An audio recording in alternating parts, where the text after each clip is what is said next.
being a blogger and a little bit about my guest journey today. So without further ado, hello Bose. Um, Lovely to have you here.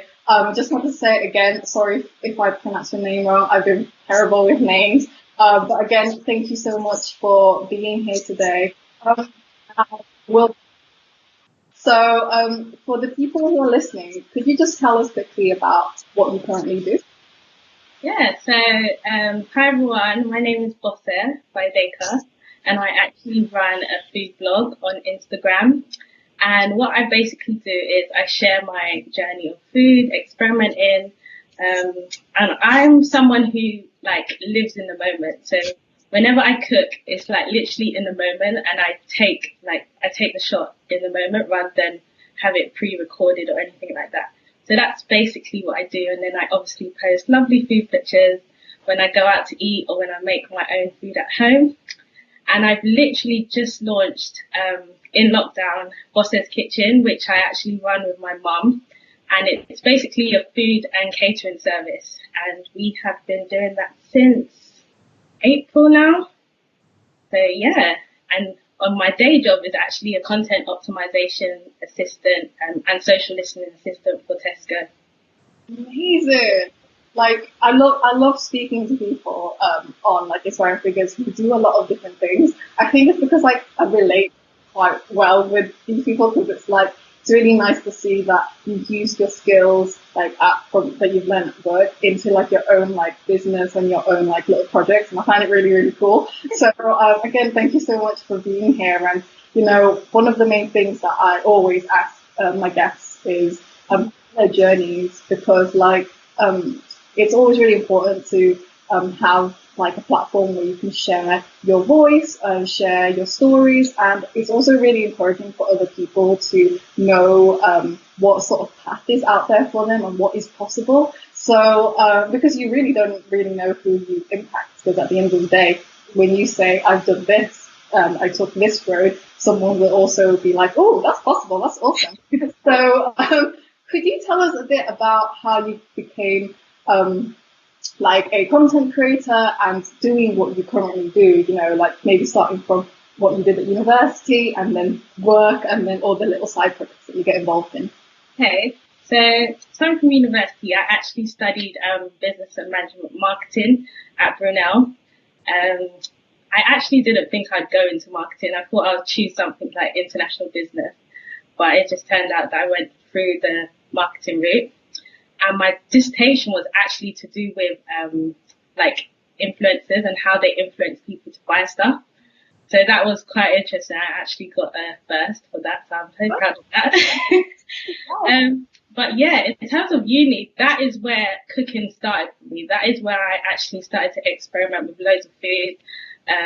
In first year, like literally, I used to like host like little dinner parties in my halls, and I just literally used to cook for everyone.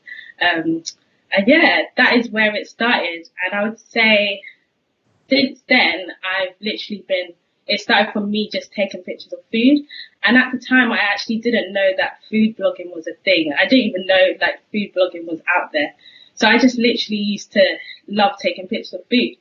And then later on, I would say around 2017, that's when I actually took it seriously. And then I saw it as something I wanted to do long term. Ever since then, that's how it's been. Wow, like you used to host dinner parties? Like I wish you were my flatmate. To be honest though, I actually lived at home during university, so my parents cooked for me, which is really nice. But it sounds really fun that you had you know, the opportunity to like grow into like a passion that you really enjoyed, and now you're, you know, making this like small project out of it. And I think it's just really inspiring that you can do that. You can turn something you love into like a passion project.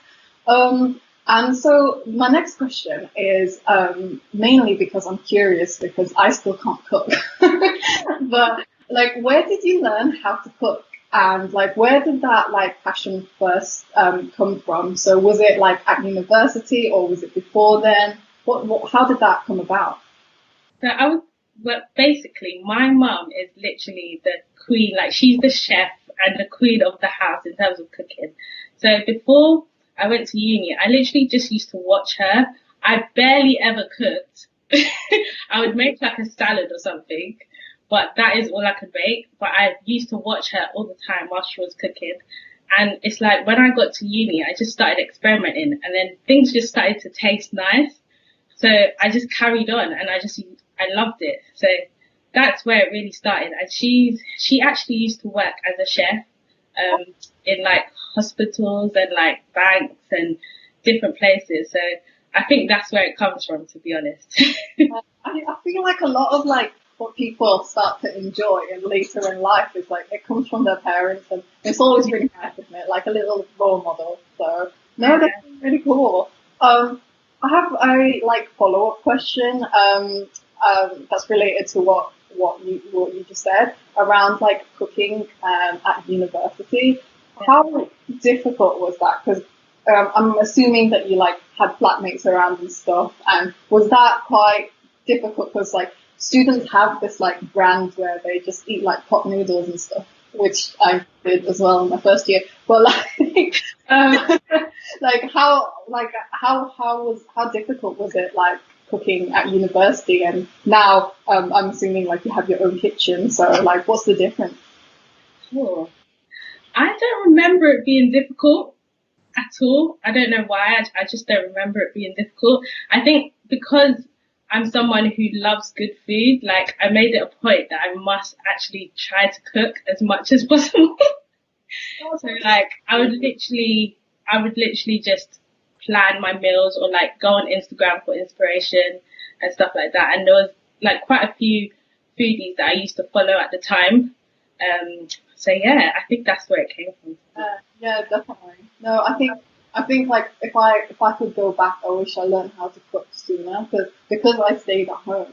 I just didn't I just never learned until I had to move out for work, and then I was still like eating like Yeah. rice, so because that's the only thing I could make. So no, I think so. yeah, still food. I'm going to waste. Need to eat Yeah. my burnt rice. So I, go. it's all practice, I guess, like experimenting. If it comes out wrong, then it comes out wrong. Definitely. Oh my god! Like when I was at my boyfriend's house, his little studio back at university, we tried to make a risotto, and we watched this like Italian guy on YouTube make this risotto, and it was just an absolute failure. We had all of the ingredients. We went to Tesco, got all of the ingredients. We were like, we're gonna smash this. And I don't know, the risotto like sort of like stuck to the pan, and it was just like, all burnt. But the layer wasn't like cooked properly, so eating like a cold and like mixture at the top, and then it was just burnt at the bottom. That was really bad. But like you said, you do like learn over time, and you just get better, don't you? So yeah. Okay. So my next question is around becoming like a food blogger. You mentioned that you didn't actually know about like food bloggers before. So how did you like find that out, and what made you want to become one? Um, oh, how do I find? I would say I used to follow people that used to like do a lot of cooking, um, like cooking shows and like all of that. And I actually used to watch a lot of cooking shows like on normal TV as well. Um, but in terms of blogging, I feel like it just started out of nowhere, like me just loving taking pictures of food and just loving seeing aesthetically pleasing food. Like even when I went out, like go out for brunch or something, like I have to take a picture. Like, everyone knows me for that. um, so yeah, I think that's where it came out of. And then I just started to like, even when I went out for, like with friends, I would take pictures and then I'll talk about the restaurant and the food. And I just loved it. And from there, it just kept on going. And then I started to see that people actually used to engage with my content. And yeah. Yeah, no, I mean, like, my follow-up question to that is, like, were you that friend who had an iPhone or whatever, your phone, and did you used to be like this, that, like, the perfect flat lay? Oh, Yeah. me all the time. That is me. That is me all the time.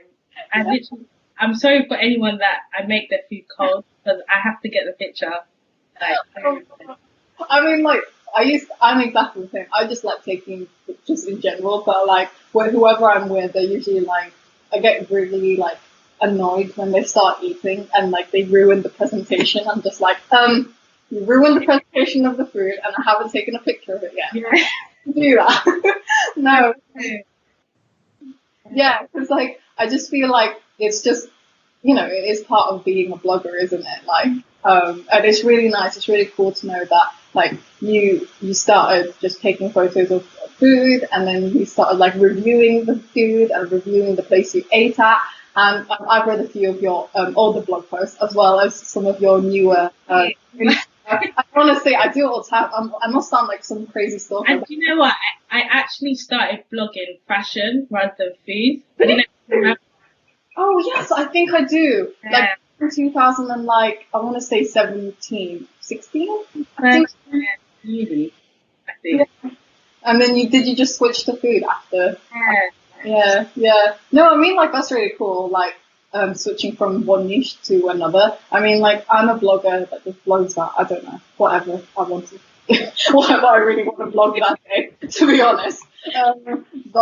But no, that's really cool how you like transitioned into like becoming a food blogger. I mean, I engage with your content all the time, and I'm always like showing my boyfriend Matt. I'm always like, see, this is the food I want tonight. Like, look how easy it looks. Like, and then we attempt it, and it's just terrible. So, no picture for me. Make my recipe simple. Yeah. Yeah, I want to say that, like, the reason I like going to, like, food bloggers like yourself or engaging with, like, food content on Instagram is the fact that everyone makes it quite simple. Every food blogger I know just, like, writes it all down in such, like, a simple way that anyone, even people who can't cook like me, can, like, follow it. So, yeah, that's really, really good in terms of, like, your content. But yeah, so I think the next question is around how you started your little business with your mom. I didn't know it was like a business with your mom, actually. I think that's the cutest thing ever. How was it? It's her dream come true. Like she's always wanted to have like, her own food business. So I think just having me and her in it together, because obviously I do the marketing, but she's like the head chef, and we literally have battles in the kitchen. She tells me, don't cook it that way, cook it this way. And I'm just like, no, mum. Oh, it's so sweet. That's so cool. Like, so how did the idea come around? And was it something that you planned over the last few months, or did you just jump into it? Like, could you tell me about like the process? I literally didn't expect it at all. Like, I always knew that I wanted to start a food business at some point in life, but I didn't think it would come this soon. Like, when it came, I was just like, what? Like, this is happening. And it literally started all in one night. Like, I did my logo, I did my branding, I did the menu all in one night. Did you? You know what? It looks so professionally done. It looks like you like spent months doing it. It looks so good. At all. It wasn't planned at all, but it literally just started from me and my mum wanted to donate food to like the local community, to vulnerable people in lockdown. So we reached out to like I think it was a food bank in where I live, and they literally said, "Can you cook for vulnerable people?" So I think we made like 25 meals for 25 people, and we donated it. And then I think they came back on the Facebook page and the post that we posted saying that the food was really great. And then we had people DMing us saying, "Do you sell your food?" Cool. That's literally how it started. They said, "Do you sell your food? Because we really want to try it." And then literally that night, I created everything. I put everything out, like the FAQs, the menu, the logo. It all happened in a space of, That is incredible. And like in terms of like logistics, do you deliver everything yourself or like? Oh wow, that is incredible. That is incredible. Like it's really cool because like I know that there's like a saying where people always say that you should do something when a lot of people like keep asking you for it or something. I've butchered that saying completely, but it's really nice that you always get like feedback that like comes back to you that usually like links back to what you should be doing. Does that make sense? I found that a lot in my life, and it sounds like a similar thing happened to you with Yeah. Because my sister had been pestering me to literally start something because the area where we live in is Hertfordshire, so there's not many of the type of what we do here. So she literally been pestering me and my mum. She's like, every time we cook, she's like, this will be so good on the menu. Like, you need to start something. And literally we started and it's been great. Honestly, like it sounds amazing. It sounds like you were like super productive in lockdown as well, and you managed to get it done. It's amazing timing as well, because like a lot of people are happier when people deliver them food and make food that comes from their heart. So really, really good. Super, super cool. Thank you. I think you know what, if you delivered across the UK and it was still fresh for some reason, if that was possible. Yeah, that's the goal Is it? in the next few years. Oh my god, can you imagine? I'd be getting like your tasty food at my doorstep. So cool. Honestly, I look at your food and I'm just like, I am starving. Like, I need some food right now. I haven't had dinner I haven't had dinner yet, and like I was thinking of having dinner before we did this, but now I'm starving just thinking about all the food on your Instagram. Like it's just so good. But yeah, no, that's really cool that you're thinking of doing it like UK wide. I think it'd be really successful. So definitely something to bear. Fingers crossed. Yeah, fingers crossed. I hope that you get that to that point soon. So my next question is around what's your favorite recipe to make for yourself? My favorite recipe to make for myself. Oh, okay. My favorite and the best recipe, everyone knows me for this, is my macaroni and cheese. Like, I was going to say, I see it on your Instagram, I'm just like, oh, drooling. it's literally my favorite thing to make ever. And literally everyone knows me for it. Like, at Christmas, they're like, everyone's like, I've taken home a tray of macaroni and cheese. So yeah, that is one of my favorite recipes to make for myself. And I do love a good stir fry as well. Like because I love vegetables, and I feel like with a stir fry you could just put loads of vegetables in it, and then put whatever chicken or beef you want to put in it. But yeah, I love that. Yeah, you just like mix it up and stuff. I love macaroni and cheese. Like, fun fact, I didn't actually have macaroni and cheese until I went to New York in 2017. Like, all my life, I've never had it. Yeah, I don't know why. It must be like, my parents just never made it, and I didn't even know it existed. But then when I went to New York, I had it for the first time, and I was like, oh my god, how could I live with it? It's good. So good. And now every time I see your Insta pics and stuff, I'm just like, oh my god, that looks incredible. Like, I'm not surprised people want like a tray of it. Yeah. Like even with Boss's Kitchen, so we change our menus every week, and like if macaroni is not on the menu, people ask, is macaroni on the menu this week? Or can I request to get macaroni? And I'm just like, yeah. But that shows that people, like, that's what people know you for and that's what they want. That's so cool. So my follow-up question to that is, like, what's your favorite recipe to make for other people? Because I know I've seen, like, a few people who are, like, foodies and stuff, and or chefs or cooks or whatever, and a lot of them have, like, a special recipe that they love making for themselves. But sometimes they have, like, a special thing that they like making for others because it makes other people happy. I wouldn't be surprised if you said macaroni and cheese again, because, like, it sounds... No, I say that. But then with a side of jerk chicken, because you know what, I love chicken that's been made on a grill. Like you can taste and feel the charcoal like taste. I don't know how to describe it, but I think you get what I mean. Yeah, I totally get what you mean. Oh my god, I just love it, and jerk chicken just does that for me. So yeah. Is that like what people?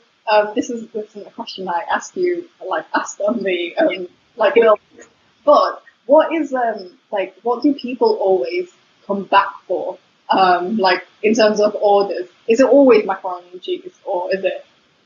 Jerk chicken is always like always asked for. Even when like as I've just put the fish inspired menu up, People opt for jerk chicken. Like, we can't even take it off the menu because that's how much people like it. And also, my mum's curry goat.